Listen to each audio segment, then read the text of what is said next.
Assalamualaikum warahmatullahi wabarakatuh. Perkenalkan, saya Nanda Ayu Maulidiana, NIM T20191156 dari kelas PAI 4. Saya di sini mewakili kelompok 3 yang beranggotakan 6 orang, yaitu sebagai berikut. Judul dari makalah kelompok kami yang akan dibahas adalah perencanaan pembelajaran PAI, yang mana dalam makalah tersebut terdapat 4 materi, yaitu kalender pendidikan, yang kedua adalah pekan efektif, yang ketiga adalah silabus, dan yang terakhir adalah RPP. Baik, materi yang pertama yang akan saya jelaskan adalah kalender pendidikan.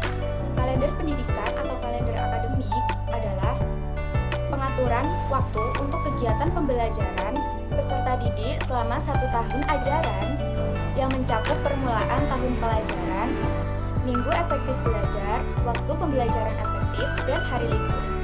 Permulaan tahun ajaran adalah berawal dari bulan Juli setiap tahun dan berakhir pada bulan Juni di tahun berikutnya. Nah, dalam penyusunan kalender pendidikan, ada beberapa aspek penting yang perlu dipertimbangkan, yaitu sebagai berikut. Nah, yang pertama adalah permulaan waktu belajar atau pengawalan pada waktu dimulainya tahun pelajaran.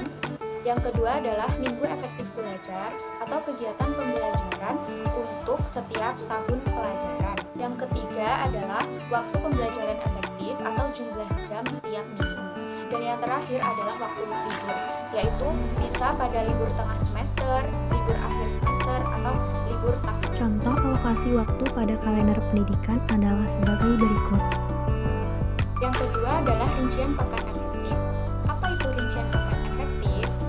Di sini, rincian pekan efektif adalah hubungan hari-hari efektif yang ada pada tahun pelajaran berlangsung.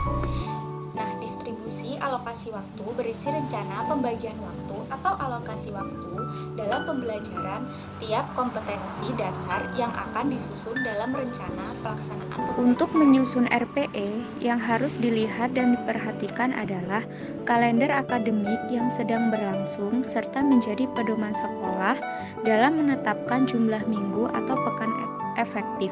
Di antaranya, cara menghitung pekan efektif.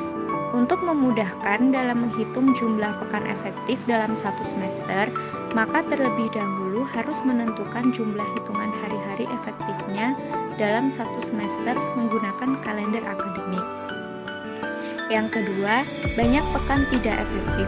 Pekan tidak efektif adalah pekan yang terdapat dalam kalender pendidikan, tetapi tidak dapat dipergunakan dalam pembelajaran atau tatap muka. Yang selanjutnya, banyak pekan efektif. Banyak pekan efektif adalah di mana hari-hari efektif untuk belajar dapat digunakan dalam suatu pembelajaran di sekolah dengan cara semua jumlah pekan kurang lebih jumlah pekan tidak efektif sama dengan jumlah efektif. Alokasi waktu pekan efektif. Distribusi alokasi waktu adalah waktu-waktu yang dapat dipergunakan dalam hari-hari efektif dan pembagian atau pendistribusian jumlah pekan efektif ke dalam kegiatan pembelajaran selama 1 semester berjalan.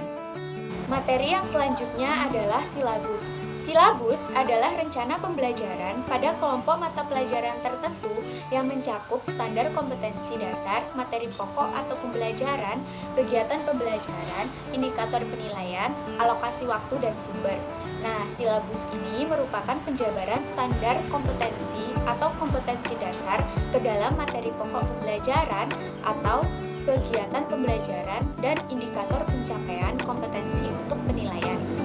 Adapun prinsip-prinsip pengembangan silabus ada 7. Yang pertama adalah ilmiah, yang kedua relevan, yang ketiga sistematis, yang keempat konsisten, yang kelima memadai, yang keenam aktual, dan yang terakhir adalah fleksibel. Kegiatan pembelajaran dirancang untuk memberikan pengalaman belajar yang melibatkan proses mental dan fisik melalui interaksi antara peserta didik dengan guru, lingkungan, dan sumber belajar lainnya dalam rangka pencapaian kompetensi dasar. Hal-hal yang harus diperhatikan dalam mengembangkan kegiatan pembelajaran adalah sebagai berikut. Kegiatan pembelajaran disusun untuk memberikan bantuan kepada para pendidik, khususnya guru, agar dapat melaksanakan proses pembelajaran secara profesional. Kegiatan pembelajaran memuat rangkaian kegiatan yang harus dilakukan oleh para peserta didik dengan berurutan untuk mencapai kompetensi dasar. Penentuan urutan kegiatan pembelajaran harus sesuai dengan hierarki konsep materi pembelajaran. Rumusan pernyataan dalam kegiatan pembelajaran minimal mengandung 2 unsur perinci yang mencerminkan pengelolaan pengalaman belajar siswa, yaitu kegiatan siswa dan materi.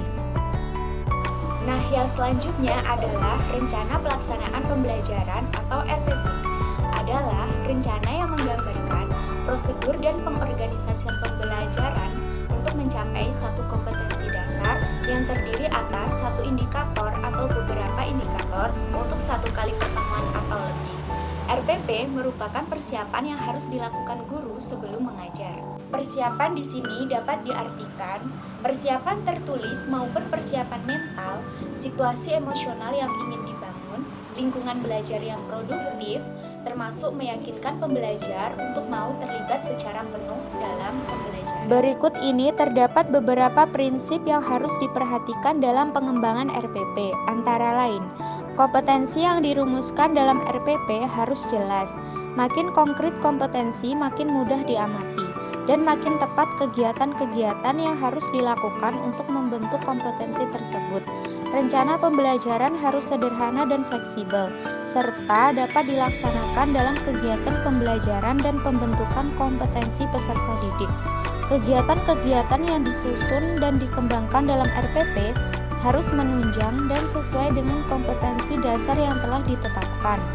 RPP yang dikembangkan harus utuh dan menyeluruh, serta jelas pencapaiannya. Harus ada koordinasi antar komponen pelaksanaan program di sekolah, terutama apabila pembelajaran dilaksanakan secara tim. Tujuan dari RPP adalah memberi kesempatan kepada pendidik untuk merencanakan pembelajaran yang interaktif dan dapat digunakan untuk mengeksplorasi semua potensi kecakapan majemuk yang dimiliki setiap peserta didik. Sedangkan fungsinya adalah sebagai acuan bagi guru untuk melaksanakan kegiatan belajar mengajar agar lebih terarah dan berjalan secara efektif dan efisien. Langkah-langkah penyusunan RPP dimulai dari mencantumkan identitas RPP, yang kedua tujuan pembelajaran, terus materi pembelajaran, metode pembelajaran, langkah-langkah kegiatan pembelajaran, sumber belajar, dan penilaian.